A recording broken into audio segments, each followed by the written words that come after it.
तो यहाँ पर द्विनवाष्टा दशैकविंशति त्रिभेद यथाक्रमम, है ना, इसका व्याख्यान चल रहा था। औपशमिक आदि भाव बता दिए, लगभग वो पूरा हो गया था। तो उसके बाद में उसके भेद होते हैं, तो ये भेद के बारे में यहाँ पर बताया। भेद के बारे में यहाँ पर प्रश्न हुआ कि उसके भेद, तो यहाँ पर भेद बताया कि 2, 9, 8, 21, 18 ऐसे भेद हैं इसके, ठीक है। तो उसमें बताया, फिर प्रश्न हुआ कि द्वंद्व समास करना चाहिए इतरेतर द्वंद्व तुल्य योग में, तो इसका उत्तर यहाँ पर अपन कर रहे थे, ठीक है। निमित्त की गौणता होती है, कहीं मुख्यता होती है, इस अपेक्षा से यहाँ पर उन्होंने कल बता दिया ये बात। अब आगे का इसमें बताते हैं। जो प्रधान होता है वो भी निमित्त के अनुसार कभी कभी क्या होता है, वो गौण हो जाता है, ये बताया था। अब आगे कहते हैं तर्क के आश्रय से कैसा ही समाधान हो सकता है। क्रिया का फलार्थी होने से मंत्री की मुख्यता मानी जाती है। हाँ, फलार्थी है, अरे वो उसके मंत्री जो बताता है तो उसी के अनुसार उसको फल चाहिए ना। मंत्री सलाह करता है कि इसको ऐसे जीतना है, तो वो जीतने की इच्छा है, फल का अर्थ ही है, फल को चाहता है। मंत्री के द्वारा दी गई सलाह का फल चाहिए उसको, तो इसलिए मंत्री मुख्य हो गया ना उसके लिए। यानी राजा भी मंत्री का आश्रय लेता है। हाँ। और मंत्री के द्वारा कथित क्रिया का फलार्थी होने से मंत्री की मुख्यता मानी जाती है।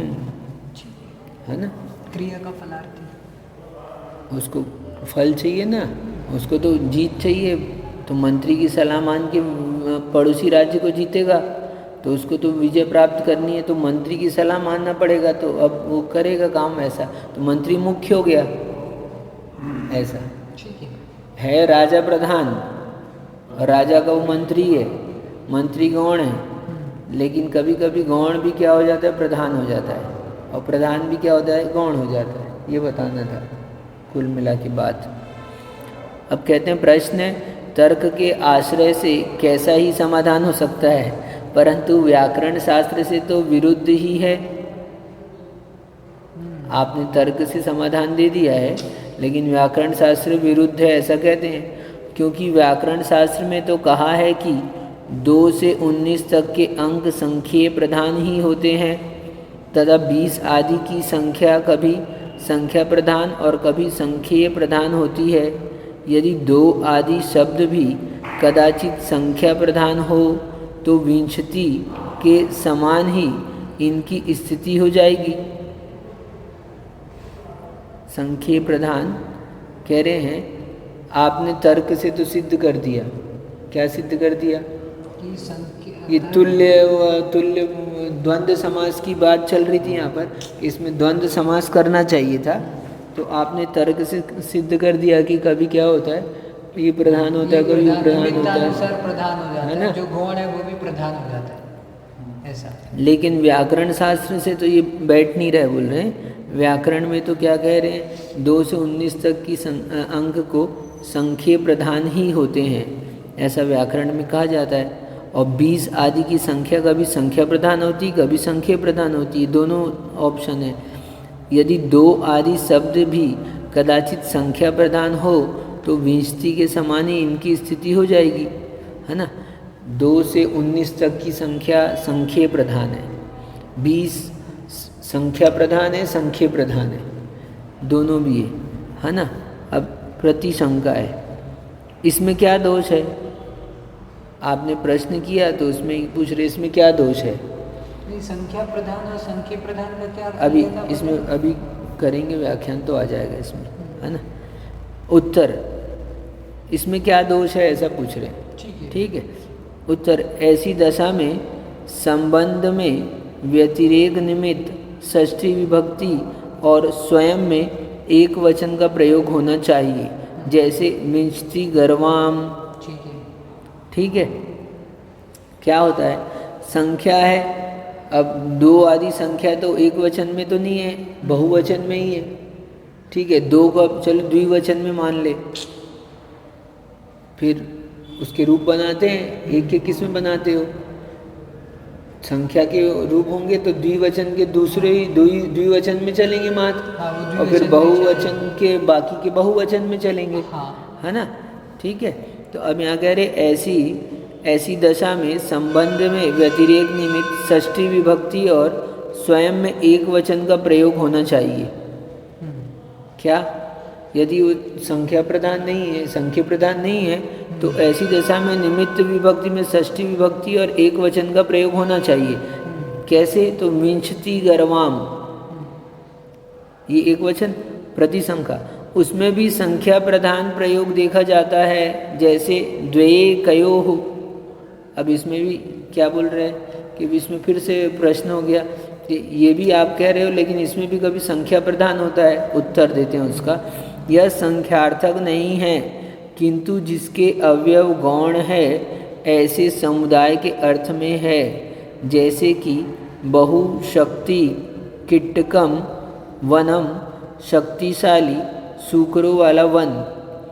संख्या प्रधान होने पर भी इन्हें संख्येय प्रधान विषयक मान लेते हैं, क्योंकि भाव प्रत्यय के बिना भी गुण प्रधान निर्देश हो जाता है। यह नियम है। ये नियम बता रहे हैं हम इसमें क्या है, भाव प्रत्यय के बिना भी गुण प्रधान निर्देश हो जाता है। इस नियम के कारण से हमने ये कर दिया है ऊपर जो भी काम किया है। संख्या बहुवचन में होना चाहिए था, लेकिन बहुवचन की संख्या का आप एक वचन में कैसे प्रयोग करते हो? तो वहाँ पर संख्या की प्रधानता से वर्णन नहीं कर रहे हैं, संख्या की प्रधानता कि इसके पास में ऐसा, वो तो 20 गायें हैं लेकिन वो व्यक्ति तो एक है ना स्वयं में। ठीक है, हाँ। क्या उसके पास में 20 धारक है, दो धारक हो गया तो उसकी प्रधानता है कभी। तो यहाँ पर वो 20 संख्या में है, वो तो बहुवचन हो गया, लेकिन उसके लिए भी क्या होता है कभी एक वचन में। तो यहाँ कह रहे हैं भाव प्रत्यय के बिना भी गुण प्रधान निर्देश हो जाता है। ठीक है, यह नियम है।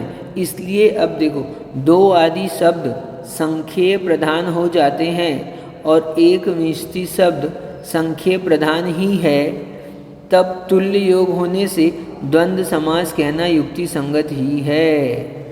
अब यहाँ पर ये बात कंक्लूजन में यहाँ पर बोल दिया। क्या बोल दिया? इसलिए हमने जो दो आदि शब्द कहे थे, दो व्याकरण से कह रहे हैं इसकी सिद्धि। यहाँ पर बता रहे हैं कि हमने कहे थे 2, 9, 18, 21 ऐसे जो भेद बताए हैं, तो आपने इसमें द्वंद्व समास का प्रयोग किया है। तो आपको यहाँ पर द्वंद्व समास कब करते हैं? तो जब दोनों समान हो तो द्वंद्व समास करते हैं। तो यहाँ पर ये दोनों समान तो नहीं हैं, फिर आपने द्वंद्व समास कैसे किया?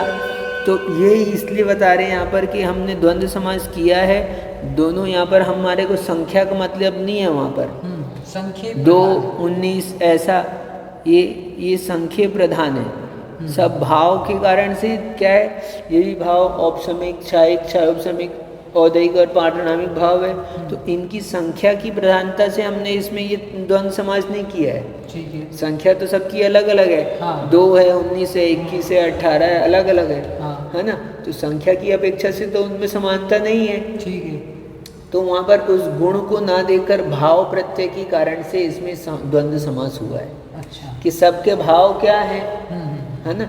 सब भाव का ही वर्णन है, औपसमिक भाव, क्षायिक भाव, औदैहिक भाव, है ना?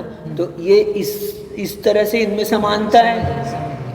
ठीक है, संख्या की अपेक्षा से तो भाव 2 ही है। हाँ, वो तो 2 फूल ऐसे भेद कर दिए। हाँ। वास्तव में वो संख्या नहीं, संख्या हाँ, हाँ। यानी संख्या का विषय जो हाँ। है उस अपेक्षा से इनके भेद बस। किए हुए।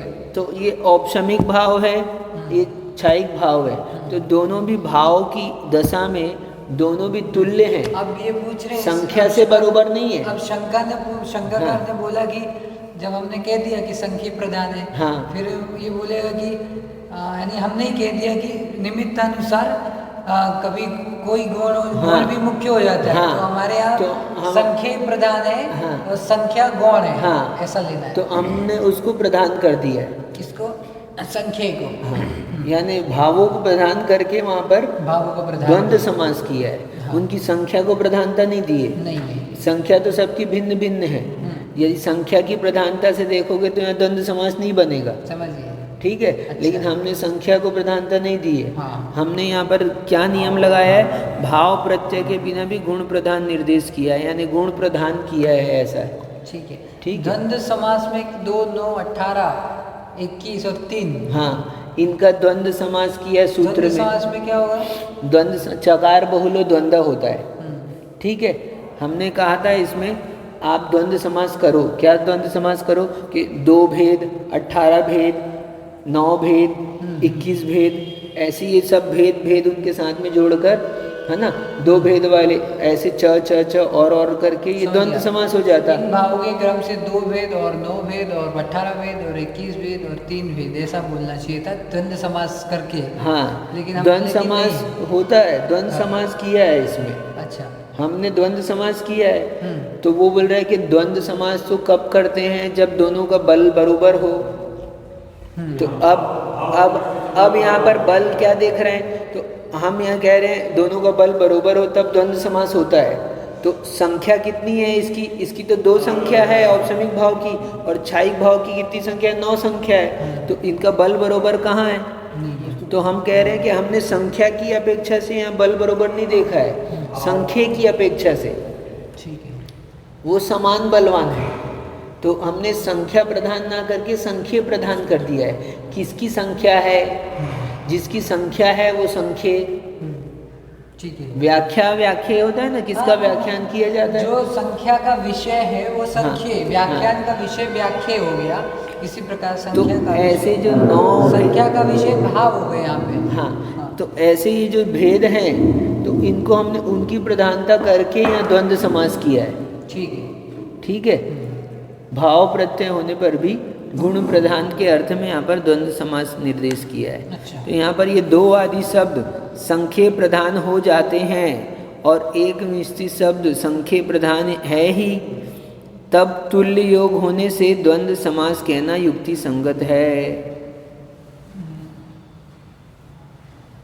ठीक है, थोड़ा सा इसको और बाकी भी रखो, सब चीज़ें एक बार में नहीं आती है ना। मतलब अगर अपन 2 बाबू की बात करें, किसी के पास 18, हाँ, किसी के पास 6 है, हाँ, देखेंगे तो सब गाय वाला है सब।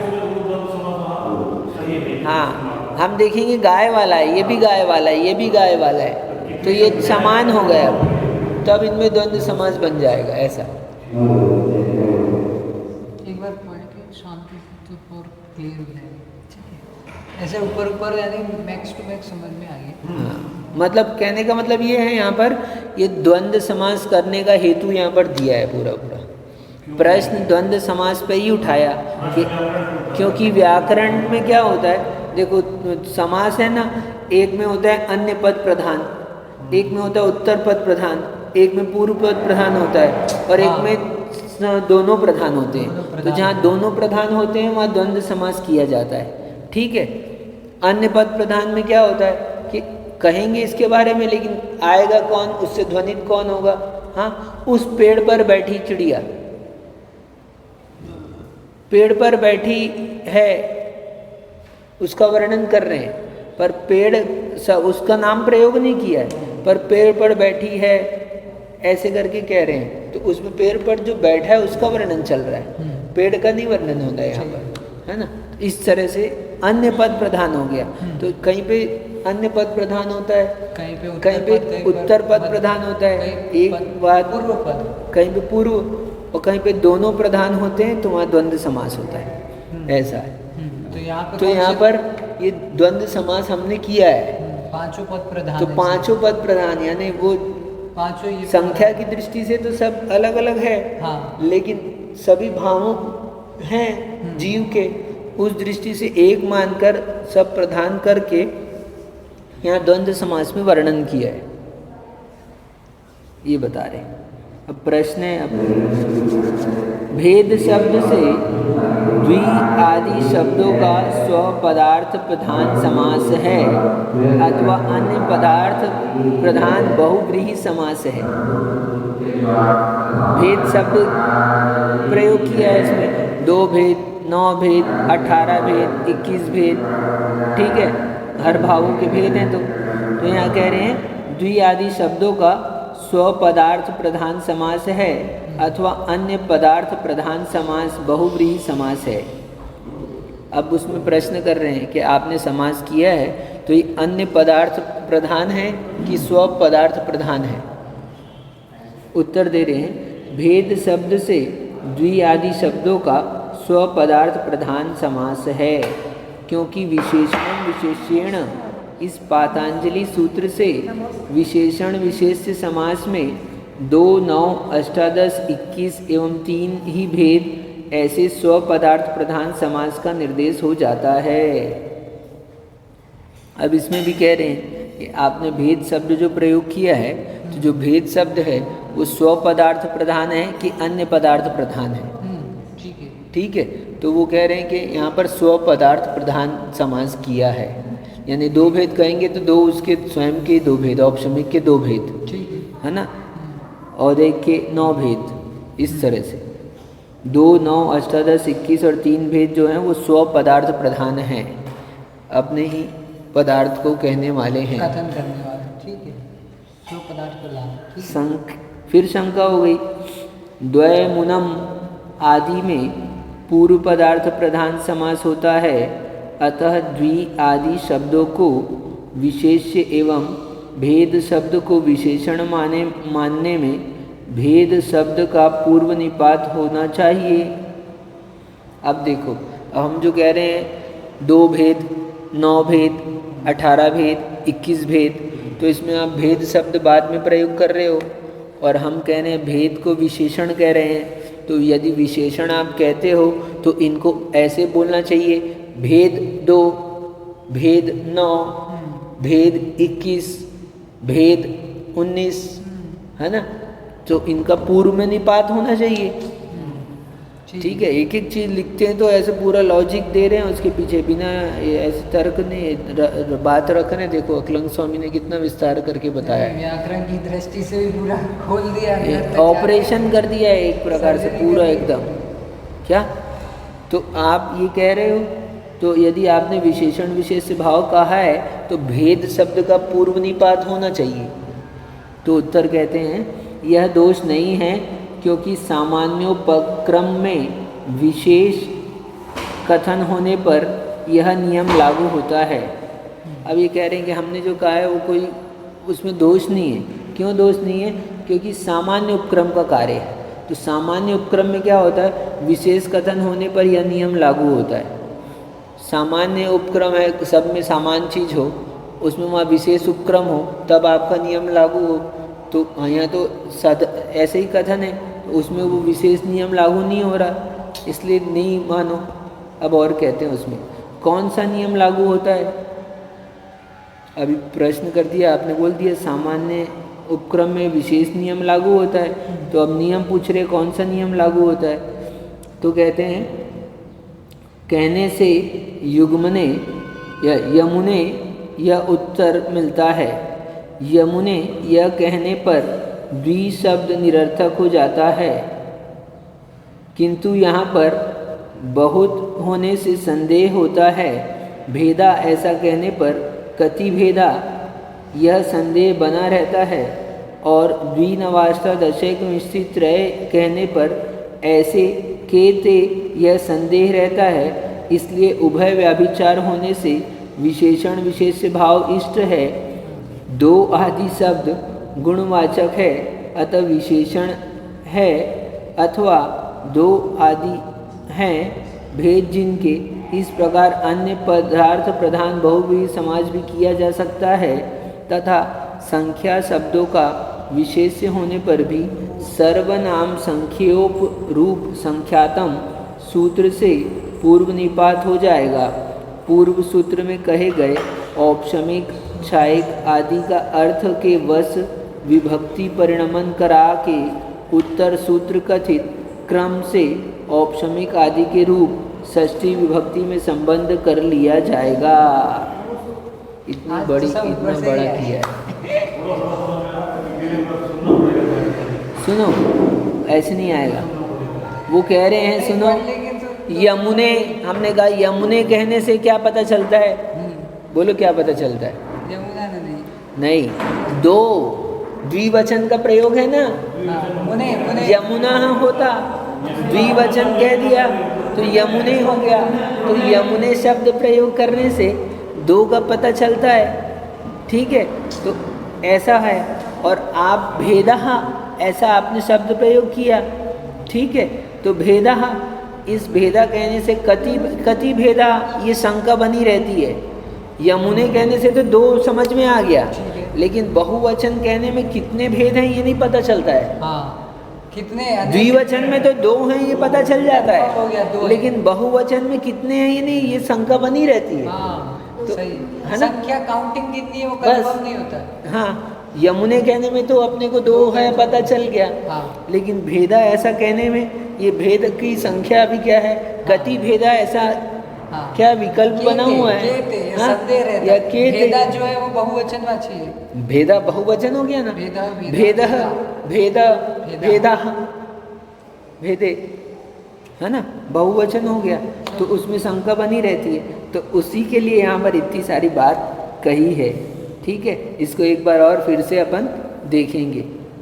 आज इतना ही, ये अभी सब व्याकरण से बात चल रही है। हमने सूत्र लिखा है ना, तो उससे व्याकरण की सिद्धि भी करनी पड़ती है, और इसमें तो और कुछ है नहीं। अब सूत्र में व्याख्या करनी थी उनको, तो पूरा व्याकरण रखा है इसमें, क्योंकि क्या सूत्र है, द्विनवाष्टादशेक भिन्नति त्रिभेदा यथाक्रमम्। तो अब इसमें क्या बताना है, इसमें कि औपसमिक के 2 भेद है, छायिक के 9 भेद है, इसके 18 भेद है, 6 औपसमिक के, औदैक के 21 भेद है, और पारिणामिक के 3 भेद है। इतना बता दिए, सूत्र खत्म हो गया।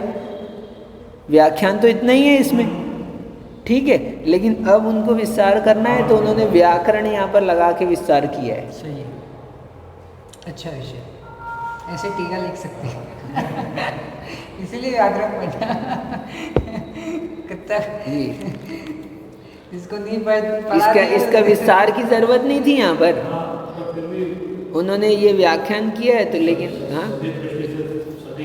हाँ, जैसा है ना, जिनकी बुद्धि क्लिष्ट है, जो टिपिकल माइंड्स है, वो उनका वो वैसे ही विषय लेंगे। आचार्य भगवत का बुद्धि इतना विराट था कि उन्हें सब जो पढ़ा है ना, सब इसमें यूज करेंगे आप।